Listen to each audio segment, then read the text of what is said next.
오늘 우리에게 주시는 하나님 말씀 예레미야 18장 11절과 12절 두 절의 말씀을 봉독해 드리겠습니다.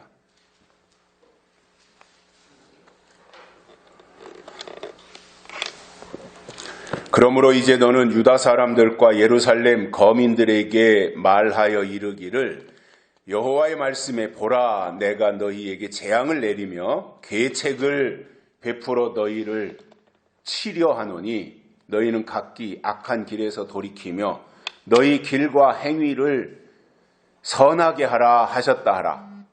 그러나 그들이 말하기를 이는 헛된 말이라. 우리는 우리의 도모대로 행하며 우리는 각기 악한 마음에 강팍한 대로 행하리라 하느니라. 아멘. 한 주간 동안도 평안하셨습니까? 코아의 법칙이라는 것이 있습니다. 코이의 법칙이요. 코이. 물고기 중에 그 코이라고 하는 물고기가 있는데 이 녀석은 작은 어항에다가 담아서 기르면 5cm에서 8cm 정도까지 큰다고 하고요. 그 녀석을 다시 꺼내서 그보다 좀 더 넓은 수족관이나 쬐깐한 연못에다가 넣어두면 15cm에서 25cm까지 자라난다고 합니다. 그런데 이 물고기를 다시 수족관에서 꺼내가지고 강물에다가 방류를 하면 90cm에서 120cm까지 성장하는 물고기라고 합니다. 그러니까 어항에다 기르면 피라미가 되고 강물에다가 기르면 대어가 되는 이 물고기가 바로 이 코이라는 잉어 종류입니다. 참 신기하지요. 처해진 자기가 지금 처한 환경과 상황에 따라서 크기도 하고 안 크고 그냥 그 상태를 유지하기도 하는 이 물고기. 그래서 거기에서 이름을 따가지고 상황과 환경에 따라서 적응하는 상태가 달라지는 것을 코이의 법칙이다. 이렇게 말합니다. 사람도 마찬가지입니다. 매일 내가 만나는 사람들에 의해서 영향을 받습니다. 또 내가 지금 생활하고 있는 내 주변 환경, 그리고 내 생각의 방향, 내 생각의 크기, 그런 것에 따라서 자신만이 알 수 있는 능력과 꿈의 크기가 달라진다는 것입니다. 그런 의미에서 내가 지금까지 살아왔던 삶의 모습이 만족스럽지 않았다면 한 번쯤 어떤 계기를 만들어서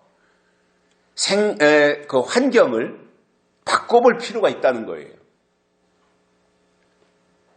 설령 내가 학교에서 전공을 어떤 분야를 했기 때문에 내가 그 전공한 그 분야에서 내가 직업을 선택하고 직장을 선택해서 거기에서 생활하고 있는데 만족스럽지 못하단 말이에요. 내가 원하는 대로 되지 않고 있단 말이에요. 그럴 경우에는 과감하게 직업을 바꿔보면 의외로 숨은 실력이 드러날 수 있다라는 말입니다. 사람은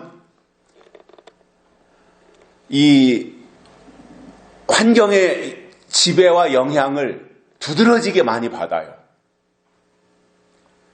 그리고 환경에 따라서 내 미래도 바뀔 수 있어요. 그렇기 때문에 꿈이 있는 사람과 함께하면 나도 그 영향을 받아서 꿈을 가지게 되고, 또 도대체 나는 아무런 꿈도 없이 생활한다고 하면 그는 똑같이 무의미한 삶을 살아갈 수 있게 된다는 것입니다.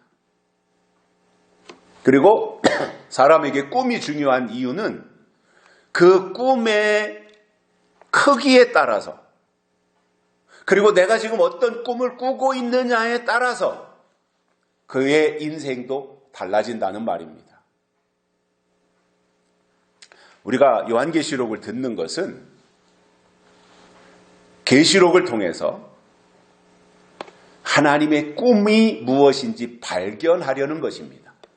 왜냐하면 계시록은 하나님이 마지막 때 하실 꿈을 기록해서 여기에다가 저장해 놓으신 겁니다.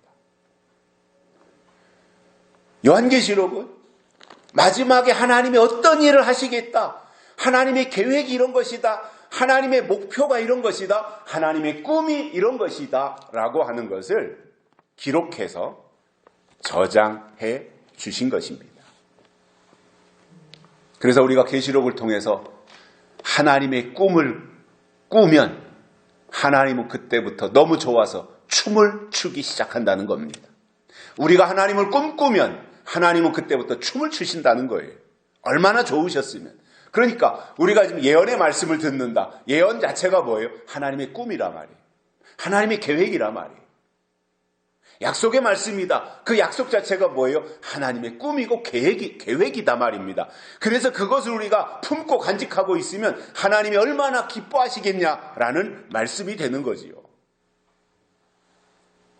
하나님은 우리가 하나님 안에서 자유인이 되기를 원하시는 거예요. 어디에 구속당해 있거나 어디에 어떠한 노예처럼 종속되어 있는 그것을 하나님이 원하시는 것이 아니라 자유인이 되어서 하나님을 마음껏 꿈꾸기를 원하세요. 그런데 기준이 있어야 되잖아요. 어떤 틀을 벗어나면 안 되지 않습니까? 그래서 하나님을 마음껏 꿈꾸되 그 기준으로서 성경을 딱 주신 거예요. 이거를 벗어나지 말아라. 네 멋대로 하는 것이 아니라 성경에 정해주신 기준, 성경에 정해주신 공식 그 안에서 마음껏 꿈을 꾸라는 것입니다. 하나님을 꿈꾸라는 것입니다. 하나님의 약속을 꿈꾸라는 것입니다. 그래서 내가 스스로 정해놓은 생각의 틀 속에 갇히지 말고 때가 다 지나가 버린 묵은 신앙에 억압당하지 말며 생각이 커지고 생각이 자유로워지기를 하나님은 우리에게 원하신다는 말입니다. 여호와 하나님은 예레미야를 통해서 유다 백성들과 예루살렘 거민들에게 재앙을 내리시고 계책을 베풀어 너희를 치려고 하신다. 심판하려고 한다. 너희에게 지금 재앙을 내리시려고 한다. 그러니 빨리 악한 길에서 돌이키고 너희 행위를 선하게 하라. 이렇게 하나님이 엄중하게 충고하셨습니다. 여기서 재앙이라고 하는 말은 계시록에서 말씀하고 있는 환난에 해당이 됩니다. 그리고 이 환난이라고 하는 것은 다니엘서 9장을 근거로 해서 7년 대환란이다 이렇게 부르게 되는 겁니다. 계시록에는 7년 대환란이라는 단어가 안 나와요. 그러나 다니엘서 9장을 근거로 해서 계시록과 연결시켜 7년 대환란이다 이렇게 표현을 하게 되는 것이고요. 그래서 하나님이 이와 같이 재앙에 대해서 유다 백성들에게 말씀하셨을 때 그들이 어떻게 반응했는가? 하나님이 재앙에 대해서 말씀하셨을 때 유다 백성들의 반응이 어땠는가? 이것에 대해서 세 가지를 깨닫고 은혜를 받겠습니다. 첫째로는 헛된 말이라고 외면했습니다. 하나님이 지금 분명 재앙에 대해서 말씀하시는데 그 말을 들은 유다 백성들은 그 말은 헛된 말이야. 귀담아 들을 필요가 없어. 이렇게 외면했다는 거예요. 교회가 망할 때 나타나는 두드러진 현상은 여호와 하나님의 말씀을 듣지 않는다는 것입니다. 그리고 하나님의 말씀을 증거하는 선지자들을 외면하고 무시한다는 것입니다. 그것은 비단 교회뿐만 아니라 한 사회가 망할 때도, 한 나라가 망할 때도 그 나라를 위해서 리더가, 지도자가 나와서 백성들에게 간곡하게 말하는 말을 듣지 않고 외면합니다. 그리고 가짜들, 사기꾼들이 하는 말을 귀담아 듣는 거예요. 그게 그 사회가 병들었고 망하고 있다는 증거입니다. 정말 들어야 될 말을 들어야 되는데 들어야 될 말은 안 듣고 듣지 말아야 될 말을 듣는 거예요.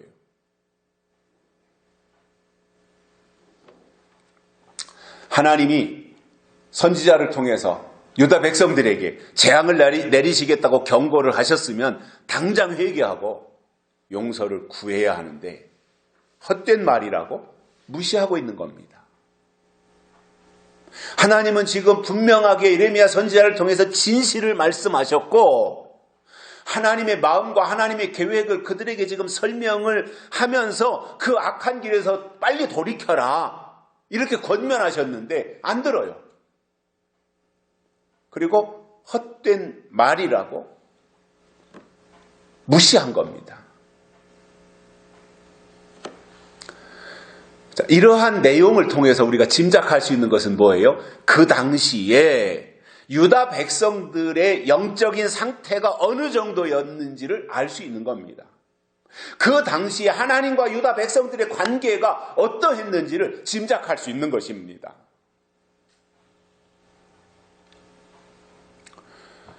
지금도 하나님은 여전히 진리를 말씀하시고 또 장차 될 일에 해당하는 환난에 대해서 설명하시는데 하나님을 믿는다고 하는 사람들이, 그것도 열심히 믿는다고 하는 사람들이 한결같이 환난에 대해서 알려고도 안 하고 말해줘도 듣지 않고 외면하고 있습니다. 이거는 그 사람들의 영적인 상태가 심각하게 병들었거나 아니면 수준이 어린 아이 정도밖에 안 된다는 말입니다. 자, 그러면 환난은 참 중요하잖아요. 예수님 오시기 전에, 예수님이 재림하시기 전에 환난이 먼저 있잖아요. 그리고 환난을 지나서 예수님이 재림하시기 때문에 예수님의 재림을 기다리는 우리 기독교 입장에서는 환난이 참 중요한 거예요. 환난이 도대체 뭐냐? 환난이 언제 오냐? 환난이 어디로 오냐? 환난을 어떻게 이기느냐? 이러한 부분들에 대해서 알고 가야 되는 것인데 관심이 없다라는 것입니다.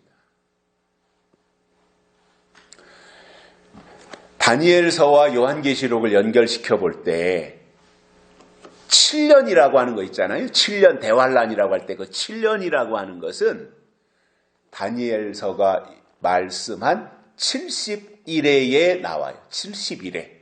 다니엘이 70일에를 설명했는데, 예언했는데, 한 일회가 7년이잖아요. 한 일회가. 그래서 그 한 일회 7년을 70일회로, 한 일회가 7년인데 그것을 70일회로 정하셨다는 거예요.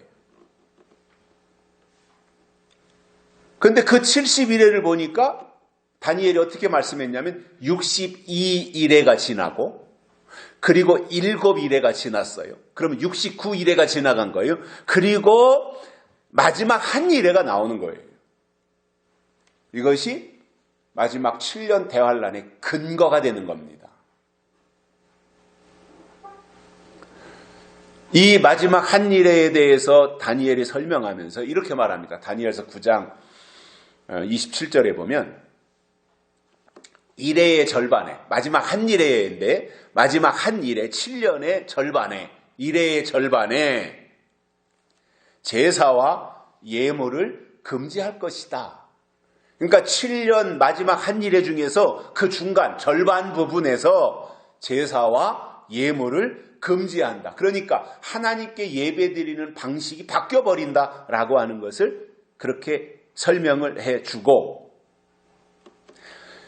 이 다니엘서의 예언을 토대로 해서 요한계시록 9장에 보면 다섯째 나팔인 첫째 화 때 등장하는 황충이와 여섯째 나팔인 둘째 화에 나오는 마병대를 설명하고 있습니다. 그러면 다니엘이 말씀하고 있는 7년 중에서 첫째 화, 황충이 나오는 화가 전 3년 반에 해당이 되고 둘째 화인 마병대가 후 3년 반에 해당된다. 그렇기 때문에 통상적으로 교회가 다니엘서 9장을 근거로 계시록과 연결시켜서 환란을 7년 대환란으로 정했고 그 7년 대환란을 앞에 있는 황충이를 전 3년 반, 뒤에 있는 마병대를 후 3년 반 이렇게 우리가 편의상 부르는 거예요. 성경에는 전 3년 반, 후 3년 반 없어요.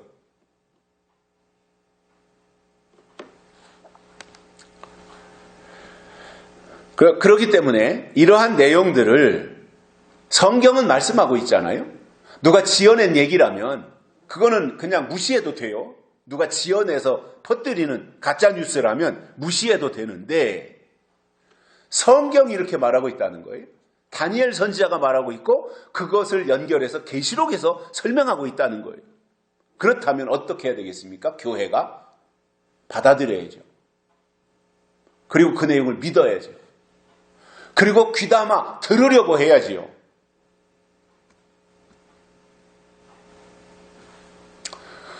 그런데 안 듣습니다.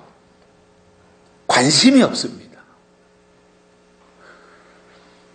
계시록을 말하면 색안경 쓰고 보는 것이 현실입니다. 잘못된 계시록, 시한부 종말론적인 계시록이야. 그건 터무니없는 거니까 무시해도 되지만 성경이 말씀하고 있는 정상적인 계시록은 필수 과목으로 알고 가야 된다는 거예요.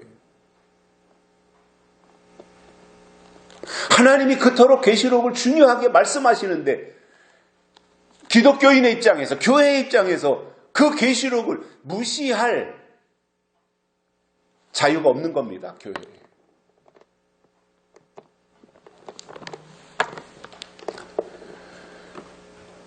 더 안타까운 것은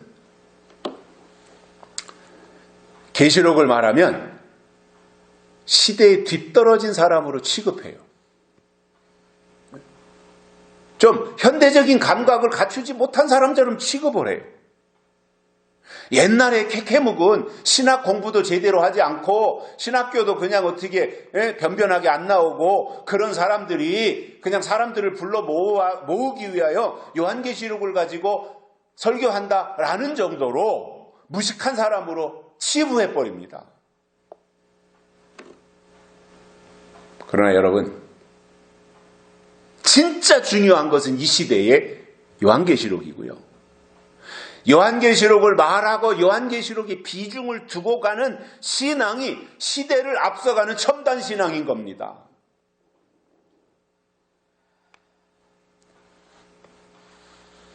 요즘 물론 얼떡품 수집하는 사람들도 있고 옛날 항아리 단지 구해다가 전시하는 사람들도 있고 옛날 재봉틀, 옛날 그릇 이런 거 수집하는 사람도 덜어 있지만 이 시대의 전반적인 흐름은 어떻습니까?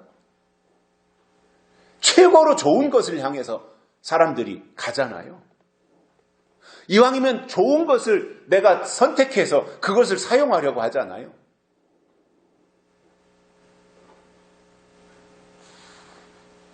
요즘 좋은 TV들이 많이 보급이 되죠. 삼성이나 LG전자에서 좋은 TV를 만들어서 보급하고 있습니다. 근데 좋은 TV를 색상도 좋고 이게 모든 첨단 그 장비가 들어가 있는 이러한 아날로그가 아니라 디지털 방식의 이러한 좋은 TV를 이제 다 보급하고 있고 그런데 그것을 사려면 좀 가격이 비싸지요. 그런데 이왕이면 돈을 들여서라도 좋은 TV를 놓고 시청하고 감상하기를 원하지 옛날 아날로그 방식, 브라운관 방식 그러한 TV를 놓고 그것을 보려고 하는 사람이 어디 있습니까? 흑백 TV나 놓고 이렇게 하고 싶어 하는 사람이 어디 있어요? 이왕이면 더 좋은 것으로 최신에 출시한 것으로 사람들이 사용하려고 하는 것이 본능이라고 저는 생각해요. 신앙도 똑같습니다. 왜 애굽으로 돌아가려고 합니까? 왜 과거로 옛날로 돌아가려고 합니까? 왜 구약으로 돌아가려고 합니까? 예수님 초림하심으로 이제 구약은 완성하셨고 끝났고 신약이 시작이 되어서 초대교회에서부터 출발해서 이제 여기까지 왔어요. 2024년까지 왔어요. 그러면 이 자리에서 2024년 이 시점에서 우리는 다시 과거로 돌아가려고 할 것이 아니라 더 다음 단계로 요단강을 건너서 가나안 땅에 들어가야 되는 새하늘과 새 땅, 젖과 꿀이 흐르는 그곳을 향해서 우리의 생각이 먼저 가 있어야 되고, 그리고 우리의 모든 이 마음가짐이라든가 그리고 꿈이 거기에 가 있어야 정상인 거라는 거죠. 그런데 오늘 이 시대의 교회의 문제점이 뭐예요? 앞으로 하나님이 약속하신 곳을 향하여 앞으로 진행해야 되는데 뒤로 후퇴하고 있다는 겁니다. 점점. 그래서 많은 설교의 대부분이 구약적이에요. 구약적. 성경 본문이 구약이라는 것이 아니라 그 내용이 구약적이에요. 그래서 땅에서 복받는 것에 대한 이야기로 치중하고 있는 이 기복신앙이 저는 오늘 이 시대를 망쳐놓고 교회를 후퇴시키는 그 핵심이라고 생각을 하고 있습니다.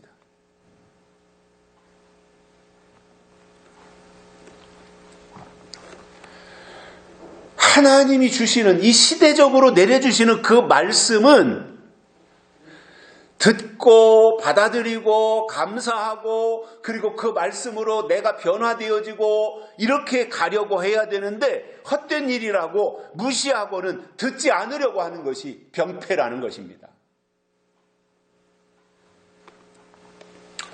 예를 든다면 황충이가 나올 때 황충이에게 속한 사람들은 예언의 말씀을 무시합니다. 그리고 예언의 말씀을 헛된 말이라고 하면서 들으려고 하지 않습니다. 이것이 황충이에게 속해 있다고 하는 증거입니다.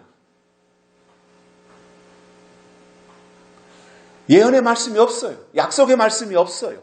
요한계시록의 내용이 없어요. 아니 교회가 설교자들이 설교할 때 이사야서를 읽고 설교할 수도 있고 다니엘서를 읽고 설교할 수도 있고 창세기나 말라기를 읽고 설교할 수도 있어요. 그 자체가 본문을 이사야서로 요엘서로 구약성경에서 본문을 선택했기 때문에 그는 구약으로 돌아가고 회귀했다고 하는 것이 아니라 당연히 하나님의 말씀이 성경 66권 속에 있는 거니까 이사야를 본문으로 택할 수도 있고 말라기를 본문으로 택할 수도 있어요. 그런데 그 본문을 통해서 그 시대, 구약 그 시대의 상황을 설명하면서 이것이 오늘 이 시대에 우리들이 살아가고 있는 이 상황 속에서 계시록과 어떻게 연결이 되느냐 이것을 해줘야 된단 말입니다. 그런데 안 하잖아요. 어디까지 하는지 압니까?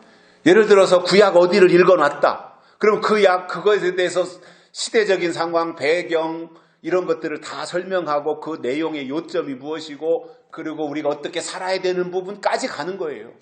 우리의 삶이 이렇게 살아야 된다. 구약시대 사람들은 이렇게 살았는데 오늘 우리는 그 말씀을 근거로 해서 이렇게 살아야 된다. 착하게 살아야 된다. 양심적으로 바르게 살아야 된다. 이런 정도로 가고 있단 말이에요. 그러면 성경이 우리에게 양심적인 인간, 도덕적인 인간이나 만들어 놓으려고 성경을 우리에게 준 것이 아니잖아요. 그건 당연한 것이고 그 말씀을 통해서 우리가 양심적이고 윤리적인 사람 그 단계를 넘어서서 약속의 사람으로 가야 되는 것이 성경의 우리에게 주신 이유라는 말입니다.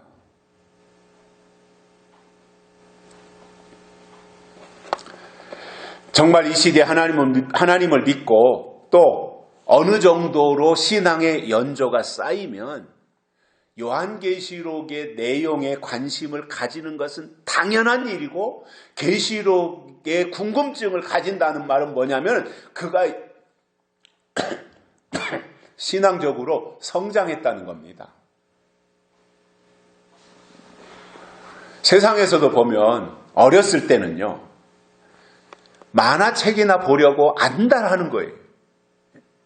어렸을 때는 제일 재밌는 게 만화책이에요. 그러나 대학생쯤 되면요, 읽는 책이 달라져요. 초등학교 다닐 때 만화책을 읽었다면 대학생쯤 되면은 세계 명작 소설 이런 거를 가지고 읽는 겁니다. 그리고 인문학에 관심을 가지고요, 자연과학이나 사회과학이나 이런 분야에 대해서 이왕이면 그런 책을 읽으려고 하고, 좀 더 수준이 있는 사람은 철학책을 읽으려고 해요. 키에르케고르가 어떻게 했다, 뭐 이런 거 있죠. 어떤 변증법이라든가 이런 단계로까지 읽으려고 하는 그 수준이 그렇게 발전해서 올라가는 게 정상이란 말이죠. 저의 경우도 돌아보니까 초등학교 때는 돈 조금 생기면, 그때는 뭐 돈도 귀할 때니까, 그래도 어쩌다 뭐 세뱃돈이 생겼든 누가 손님이 오셨다 다녀가면서 뭐 10원짜리가 용돈이라도 하나 생기면, 우리 집에서 시장으로 내려가면 시장 거기에 만화가게가 있었어요. 그러면 겨울에 거기다 연탄난로 펴놓고 쭈그리고 거기 앉아서 만화책을 거기서 읽든가 아니면 빌려가지고 집으로 와서 읽었던 기억이 있습니다. 그러다가 중학교에 가서는 관심이 달라져요. 그때는 이제 무협지, 무협소설 이런 거에 관심이 생기고, 고등학교 가니까 역사소설, 우리나라 역사에 대해서 기록한 역사소설, 뭐 구운몽이라든가 홍삼의 피라든가 뭐 이런 것들이 이제 뭐 우리나라의 고전에 속하는 이런 책들을 읽게 되죠. 중학교 3학년 지나가면서 그 무렵에 홍길동전이라든가 이런 것들을 이제 재밌게 소설, 역사소설을 읽게 되고, 그리고 대학교 때는 세계 명작 소설을 읽는 거예요.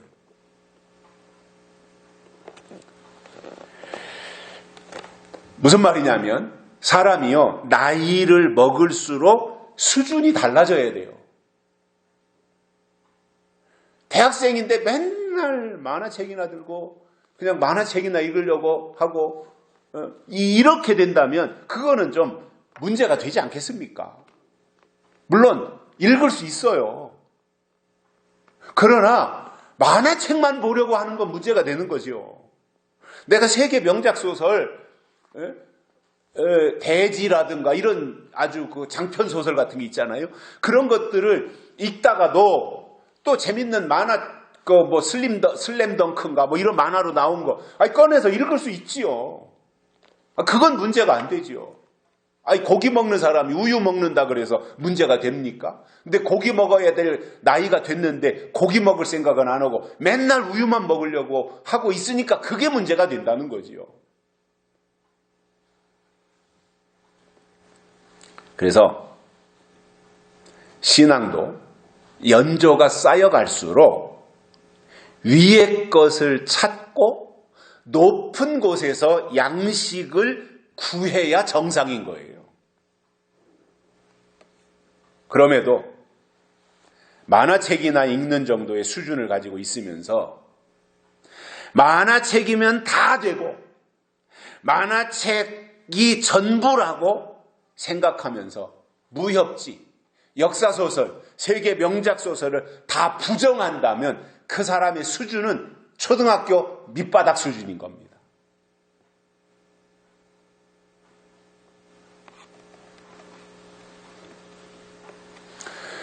사람은요, 이 사회생활을 하면서 세상에서도 점점 성장해야 되고요. 영적으로도 자라나야 되는 것이 맞는 겁니다. 그런데 시한부 종말론을 하는 사람들을 보면 학교도 가지 말아라, 공부도 하지 말아라, 결혼도 하지 말아라, 애도 낳지 말아라, 사업도 하지 말아라, 오직 쫓아만 다녀라, 이렇게 하는 거예요.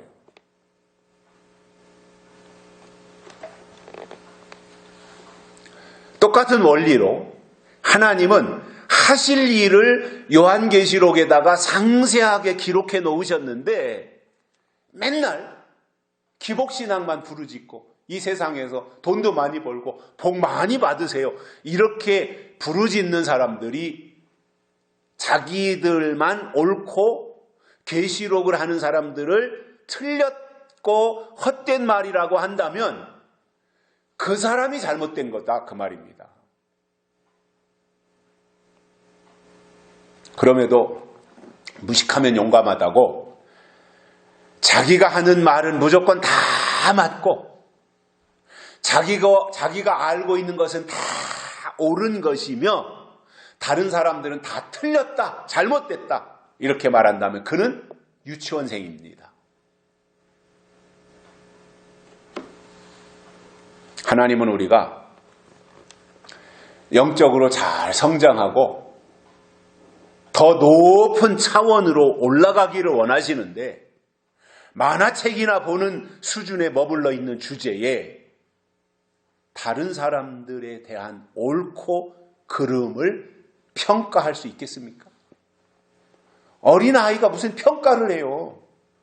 평가를 하려면 적어도 고등학교나 대학교 정도의 수준이 돼야 평가를 하는 것이지 초등학생이 누구를 평가합니까? 성경에는 헛된 말이 단 한 군데도 없고요. 특히 요한계시록은 반드시 속히 될 일이고 하나님이 하실 일이기 때문에 다 옳은 말이고 그렇기 때문에 진리라는 거예요. 그런데 신앙이 어린아이 수준에 머물러 있으면 하나님이 주시는 이 예언의 말씀까지도 헛된 말이라고 무시해버린다는 것입니다. 두 번째로는 자기들의 도모대로 행한다는 거예요. 도모라고 하는 말은 어떤 일을 이루려고 대책과 방법을 꾀한다는 뜻입니다. 그러니까 자기들의 계획대로 하는 사람들인 것이고 이런 사람들은 하나님의 사람으로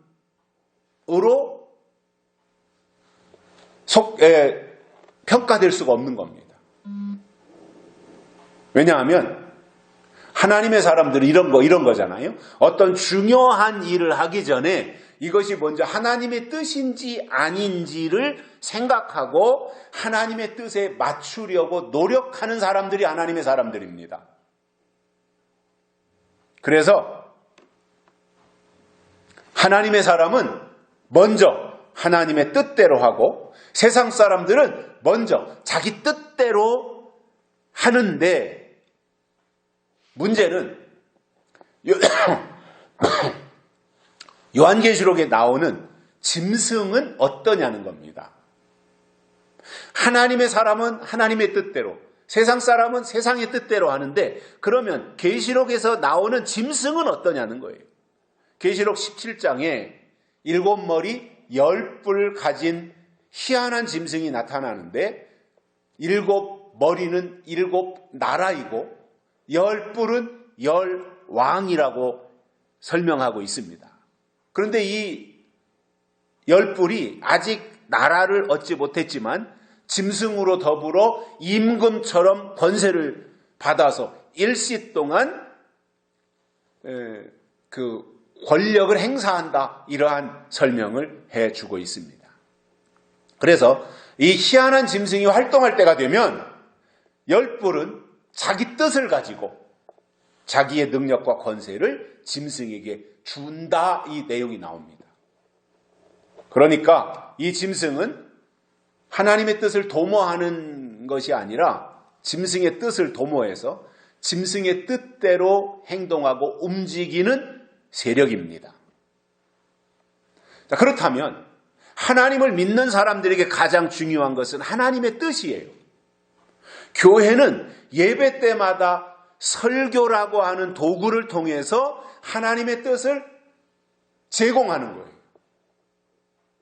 교회가 설교하는데, 교회가 예배를 통해서 설교자가 설교를 하는데, 그 설교의 가장 중요한 핵심 내용에는 무엇이 담겨져 있어야 되냐면 하나님의 뜻이 무엇이냐, 이게 담겨져 있어야 된다는 거예요.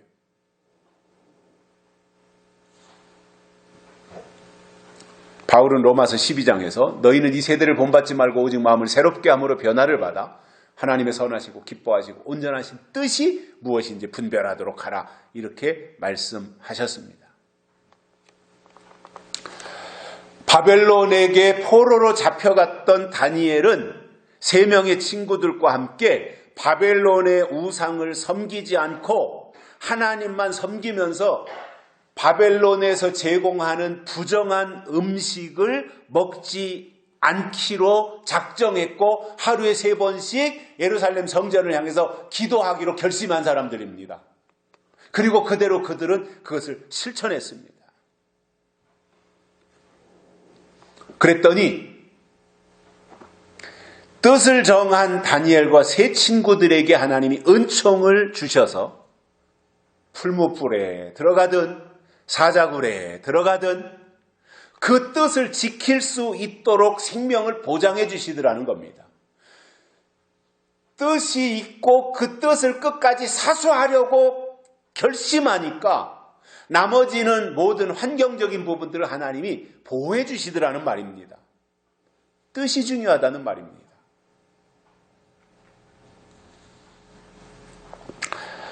문제는 하나님을 믿는다고 말은 하고 오래 믿었다고 자랑은 하는데 정작 중요한 하나님의 뜻이 뭔지 모르고 교회 생활을 하고 있다면 그는 예수님이 말씀하신 여기에 해당이 되는 거예요. 주여 주여 하는 자마다 다 천국에 들어갈 것이 아니요 다만 하늘에 계신 내 아버지의 뜻대로 행하는 자라야 들어가리라. 여기에 해당이 돼요. 물론 주일날 교회 가는 거 중요합니다. 주일날 교회 가서 예배 드리는 거 필요합니다. 주일날 교회 가서 설교 듣고 찬양하고 감사하고 헌금 드리고 봉사활동하고 하는 거 중요합니다. 그런데 그게 왜 필요하냐는 거예요. 왜 예배에 참석했고 왜 설교를 듣고 왜 찬양을 하고 왜 감사를 하고 왜 내가 그 예배에 참석했는가? 하나님의 뜻이 무엇인지 알기 위해서다, 그 말입니다. 그런데 교회가 하나님이 이 시대에 베풀어 주신 하나님의 뜻을 교회가 제공하지 않고 있어요. 또 예배에 참석한 사람들도 이 시대 하나님의 뜻이 무엇인지 관심이 없어요. 그렇다면 어떻게 하나님의 뜻을 간직할 수가 있겠습니까? 하나님의 뜻이라고 하는 것은 하나님의 생각이고 하나님의 계획입니다. 그 뜻이 우리에게 나타날 때는 약속의 말씀을 통해서 나타나는 거예요. 그 뜻이 우리에게 오실 때는 약속의 말씀을 통해서 오시는 거예요. 그리고 그 말씀을 통해서 하나님의 약속을 받으면 그 사람 속에 드디어 믿음이 생기는 거예요. 약속이 임해야 약속을 근거로 해서 드디어 믿음이 생기는 것이고 그 약속의 출처는 반드시 성경이어야 됩니다. 성경을 벗어난 약속은 약속이 아닌 겁니다. 약속이 아닌 것에서는 믿음이 나올 수 없습니다.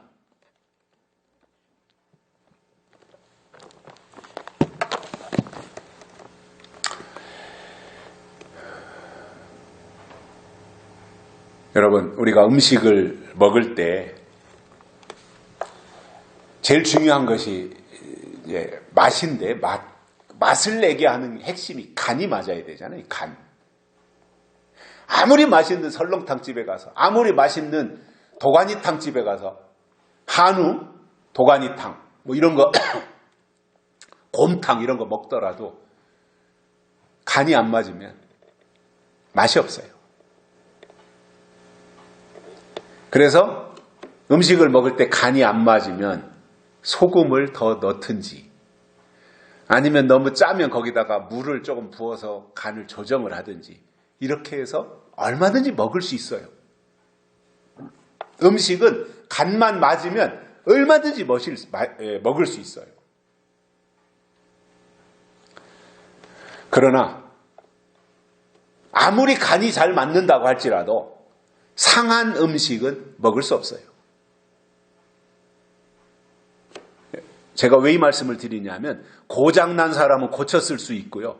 모자란 사람은 보충하고 채워서 쓸 수 있지만 변질된 사람은 아무짝에도 쓸 수가 없습니다. 변질된 사람.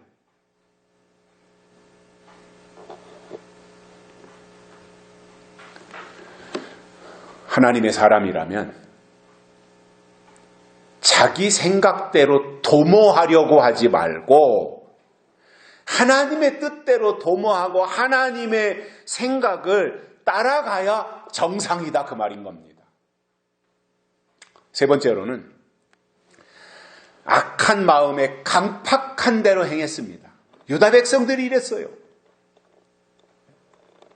재앙을 하나님이 예고했는데 재앙을 내리실 하나님의 결심을 예레미야 선지자를 통해서 유다 백성들에게 알려줬더니 돌이키는 것이 아니라 오히려 악한 마음에 강팍한 대로 행하더라 그 말입니다. 세상 사람들이 이랬다면 그럴 수 있다고 쳐요. 모르니까. 근데 유다 백성들이 이렇게 한 것에 대해서는 이해가 안 되는 거잖아요. 오늘 이 시대로 적용한다면 세상 사람들이야 다시 오실 예수님에 대해서 무슨 관심이 있습니까?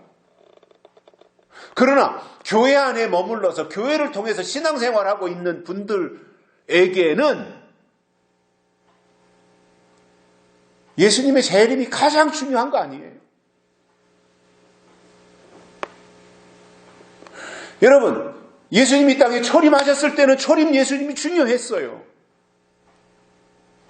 그러나 그 예수님이 이 땅에서 모든 생애를 다 마치고 우리의 죄짐을 홀로 짊어지시고 십자가에 달려 죽으셨고 물과 피를 다 우리를 위해서 흘리셨을 때 십자가에 달린 예수가 가장 중요했던 거예요. 왜냐? 우리의 죄를 대신 짊어지셨으니까. 우리를 살리고 우리를 구원하시기 위해서 그분이 내 죄의 모든 대가를 지불하셨으니까요.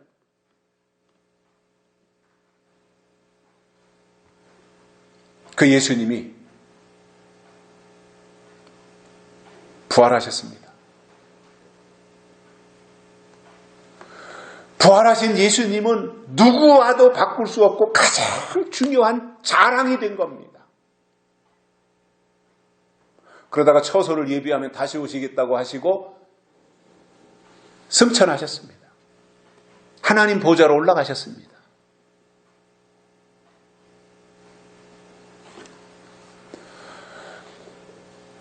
그런데 지난주에도 잠깐 설명을 드린 것처럼 예수님이 계시다가 예수님이 떠나가시고 나니까 얼마나 허탈하고 허망해요.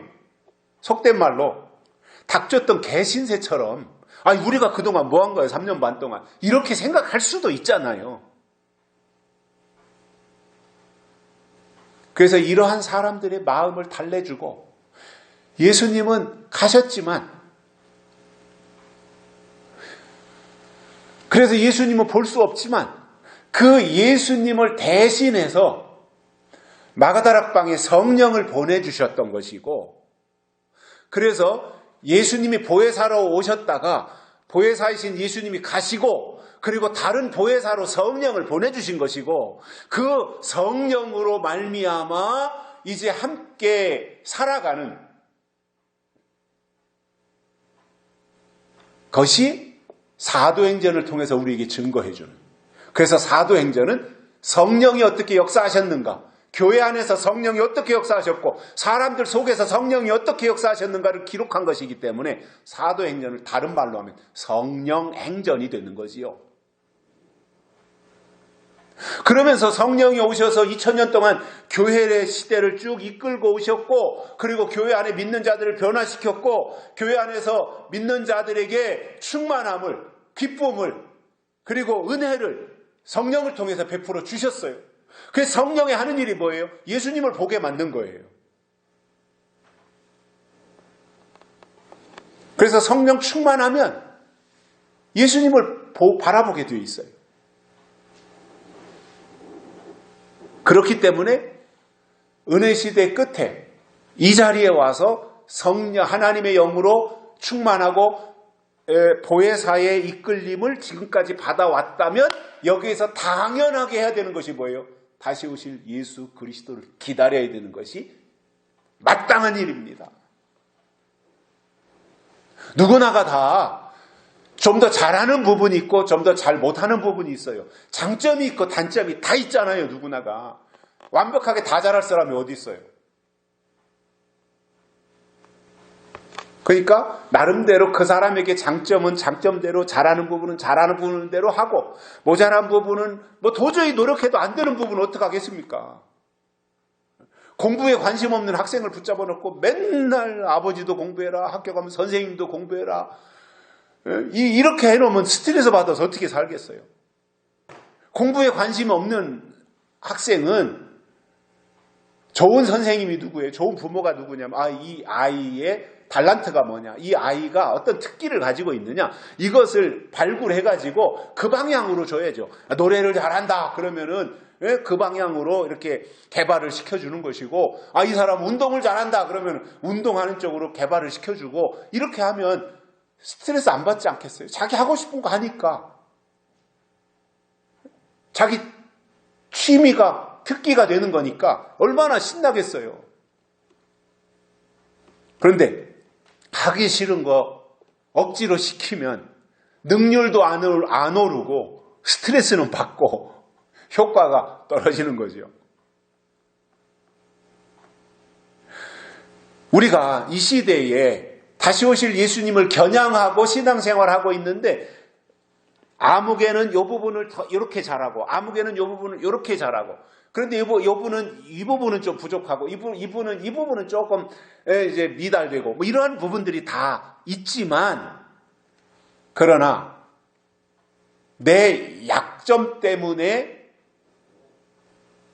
내 약점을 지나치게 크게 부각시키다 보면 내 장점이 묻혀버리는 거예요. 거기에.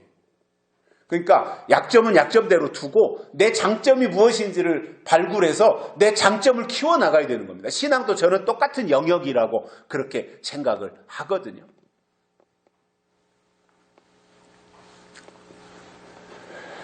그런 가운데서 우리가 정말 하나님의 사람으로 하나님의 뜻대로 살아가는 데 있어서 우리에게 정작 더 중요한 것이 뭐냐면은 하나님 앞에 부드러운 마음, 온유한 마음, 겸손한 마음 가지고 살아야 되는 것이지, 악한 마음이 강팍해진다면 어느 짝에다 써먹겠어요?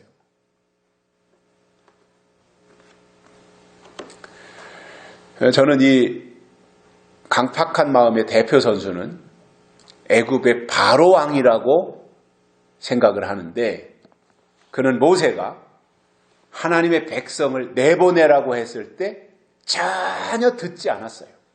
받아들이지 않았어요.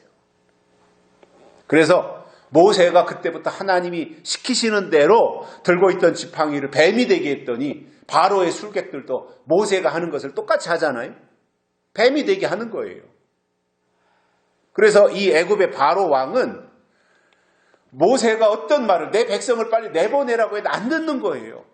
왜냐, 모세가 하는 그 능력을 바로의 술객들도 다 하고 있으니까 기죽지 않죠. 놀라운 일도 아닌 거죠. 자기 술객들도 다 하고 있는 일을 모세가 하고 있는데, 그러니까 모세가 요구하는 것에 대해서 받아들이지 않고 모세와 맞짱 뜨고 있는 겁니다. 조금도 뒤로 물러서지 않는 거예요, 이 바로가. 그때 하나님이 이제 모세를 통해서 10가지 재앙으로 바로 왕을 위협해 봅니다. 굴복시키려고. 그런데 끄떡도 안 하는 거예요. 꼼짝도 하지 않는 거예요. 첫 번째 재앙, 두 번째 재앙, 세 번째, 네 번째, 다섯 번째, 여섯 번째, 일곱 번째, 여덟 번째, 아홉 번째 재앙 내릴 때까지 바로 왕이 조금도 동요하지 않았습니다.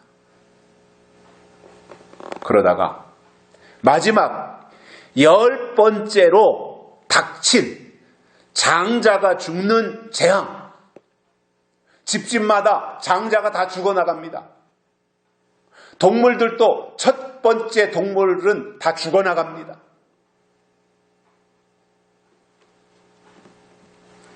그때는 도저히 견딜 수가 없어서 항복하고는 히브리 민족을 내줘서 출애굽을 했습니다. 좀 더 일찍 항복했더라면 그러한 고통은 없었을 텐데 바로가 끝까지 버텼던 거지요.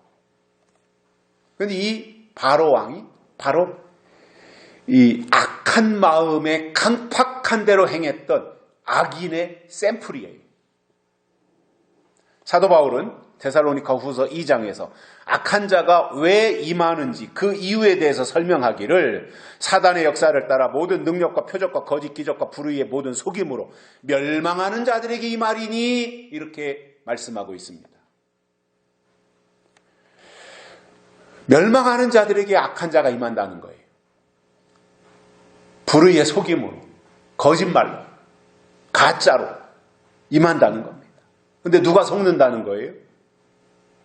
멸망하는 자들은 다 거기에 속아 넘어간다 이겁니다.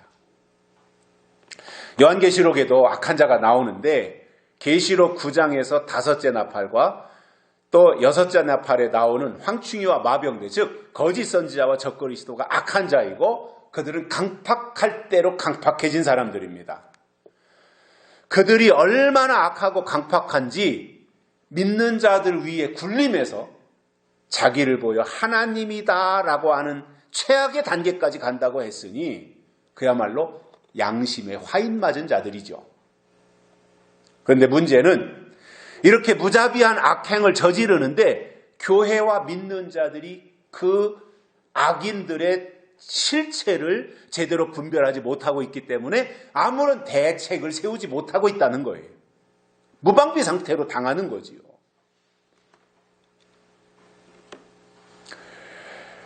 이게 가능한 것은 적그리스도가 나타나서 활동을 시작하면 기사와 이적을 행하고 능력이 나타나니까 눈에 보이는 하나님으로 믿고 따를 수 있다는 말입니다. 왜냐? 사람은 보이는 게 첫째잖아요.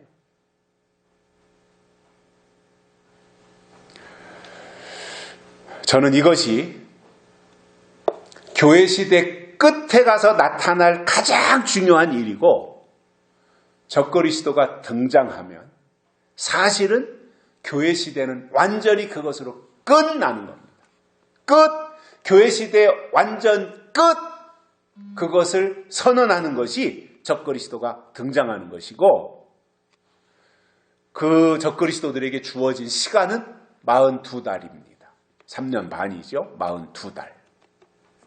그래서 그 기간 동안 적그리스도가 나타나면 마음대로 활동하지만 그 후에는 예수님이 재림하시기 때문에 예수님 오셔서 악인을 심판하시고 그리고 그 악인을 따르던 사람들까지도 다 심판하신다고 하는 것이 계시록에 나오는 내용들입니다.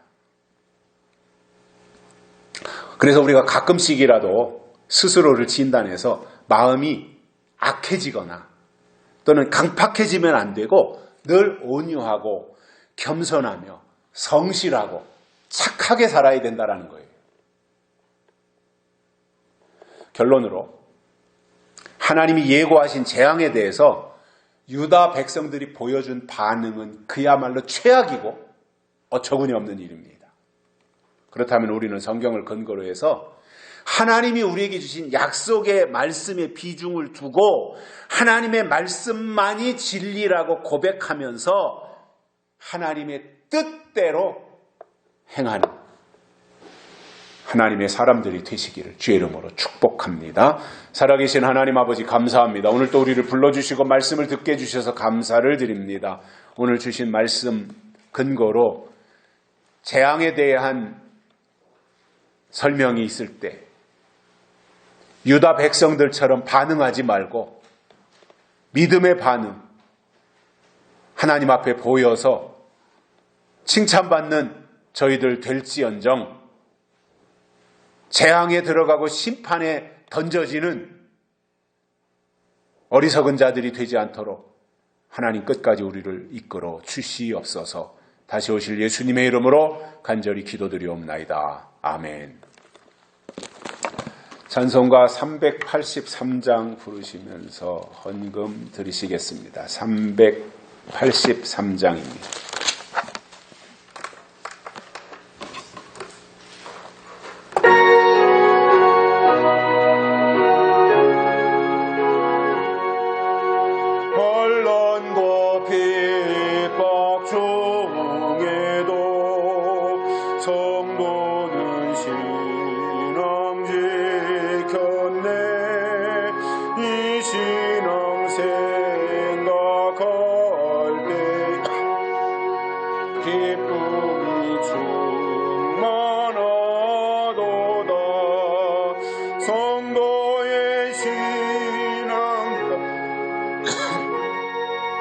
죽도록 충성하겠네. 옥중에 매인 성도나 양심을